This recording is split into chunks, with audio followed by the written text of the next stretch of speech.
বিসমিল্লাহির রহমানির রহিম। আমার পিছনে যে মসজিদটি দেখতে পাচ্ছেন, এটি হলো মডেল মসজিদ।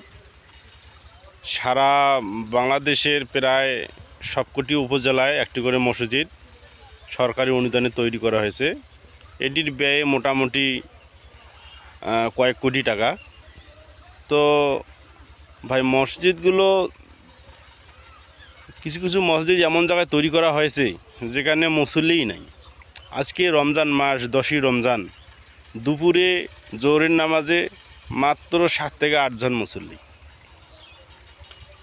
তো এই মসজিদগুলো যদি জনবহুল এলাকায় তৈরি করা হতো তাহলে মুসল্লির সংখ্যা অনেক বাড়তো এবং মুসল্লিরা সুন্দরভাবে নামাজ পড়তে পারতো।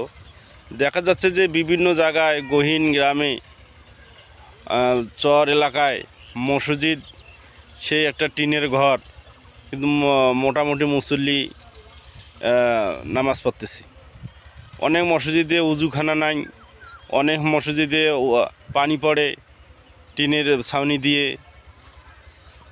আর এদিকে কোটি কোটি টাকা খরচ করে সরকারি মসজিদগুলো ফাঁকা জায়গায় তৈরি করা, আবার উপজেলার ভিতরে তৈরি করা। উপজেলার ভিতরে অনেক মসজিদ তৈরি হয়েছে কি, ওটা কি ইউনো খালি শুধু নামাজ পড়বে না জনগণ নামাজ পড়বে? ভাই, সাধারণ নাগরিকরা কি উপজেলার ভিতরে যেয়ে নামাজ পড়বে? তো এই মসজিদগুলো যখন তৈরি করে বা জায়গা নির্ধারণ করে তখনই এটা মাথায় রাখা উচিত ছিল। অনেক মসজিদ আছে উপজেলার ভিতরে তেমন মুসল্লি নাই, শুধু ইউনো সাহেব নামাজ পড়ে আর কয়েকজন কর্মকর্তা। তো সরকারি এতগুলো টাকা ব্যয় করে ইমাম মুয়াজ্জিনের একটা বেতনও সরকার বহন করে।